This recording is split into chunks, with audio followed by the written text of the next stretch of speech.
안녕하세요.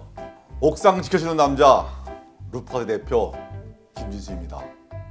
여러분들은 쓰던 물건이 똑 떨어졌을 때 어떻게 하시나요? 남자분들 면도기 혹은 얼굴에 바르는 로션 같은 것들 떨어지면 어떻게 하시나요? 아무것도 안 하고 사다 주길 기다린다. 대답하시는 분들 아니죠. 자기가 쓸 물건은 스스로 살아가야죠. 그런데 물건은 어떻게 사시나요?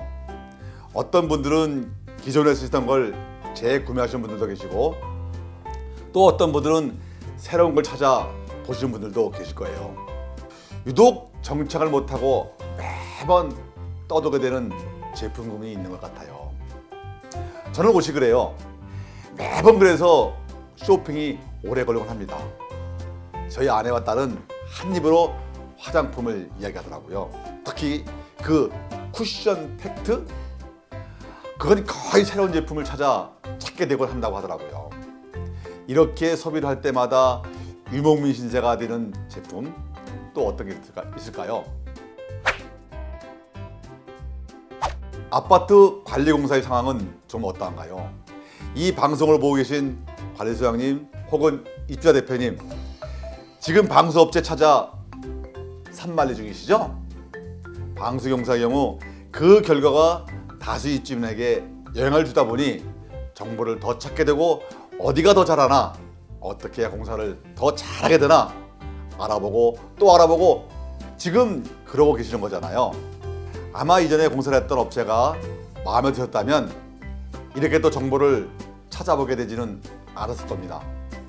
어떤 점이 불만족스러우셨을까요? 대부분 세 가지 종류로 나눕니다. 가장 첫 번째, 그냥 공사 결과가 마음에 들지 않았던 경우입니다.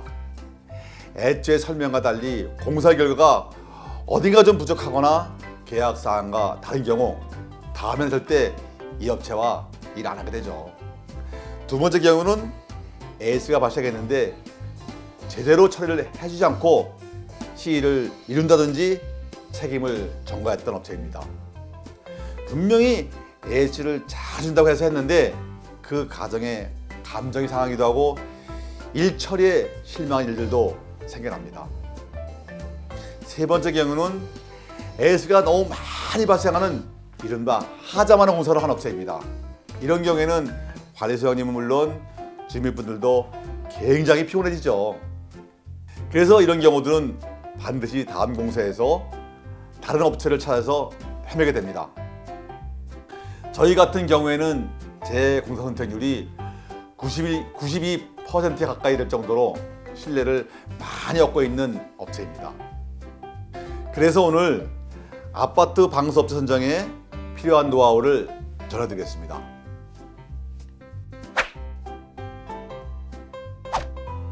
첫째, 우선 최초 시공 시 완벽 시공이 필요하다고 생각합니다. 쉽게 감리 감독을 할 수 있어야 하겠죠. 당사의 루프가동법은 총 7공정으로 각 공정마다 색상을 다르게 구분하므로 누구나 쉽게 색상만으로도 공정을 확인할 수 있어요. 그래서 일명 눈에 보이는 방수다라고 칭하기도 합니다. 당사의 루프가동법은 폴리에스테르 섬유에 수성 아크릴 방수를 흡수시켜 바닥과 코너를 고르게 시공합니다. 7겹의 방수층이 완벽한 방수 시공을 실현하는 것이지요. 둘째, 유지보수의 용이성을 따져봐야 합니다. 누구나 쉽게 AS를 할 수 있어야 합니다. 우레탄처럼 꼭 전문가가 와서 보수를 해야 한다면 곤란하겠지요. 더불어서 5년, 10년의 유지보수도 생각해야 합니다. 당사의 루프가동법은 10년 후 재시공 시에는 시트를 다시 시공하지 않고 중도 1회에 상도 코팅만 하면 다시 10년 이상의 품질을 유지할 수가 있습니다. 셋째, AS 발생 시 신속한 후속 처리와 품질 보증이 중요합니다. 당사는 각 아파트 시공 후 시공 실명제를 시행하고 있어요. 즉, 시공 후 당사의 루프가동법으로 시공하였다는 마크와 시공팀장 연락처를 표기합니다. 품질 시공에 대한 자부심의 표현이지요. 또 누수에 대한 자문도 하고 있습니다. 예를 들면 누수의 원인이 창틀 코킹이나 외벽 크랙 등등의 원인을 찾아서 자문하고 있습니다. AS를 약속하고도 업체 사정, 부도나 계약 위반 등 여러 가지 핑계로 AS를 미루는 경우 정말 곤란하죠. 물론 하자증권을 청구하는 경우가 있겠지만 이 경우 많은 시간과 노력이 필요해 결코 바람직하지 않다고 생각합니다. 근본적으로 하자 발생 없는 품질 공법이 중요하다고 생각합니다. 오늘 제가 준비한 내용은 여기까지입니다. 오늘 제 영상을 보시고 도움이 되셨거나 즐거우셨거나 아니면 왠지 모르게 정감이 가시면 구독, 좋아요를 눌러주세요. 여러분의 구독, 좋아요가 쑥스러운 김 대표에게 부가드가 됩니다. 감사합니다.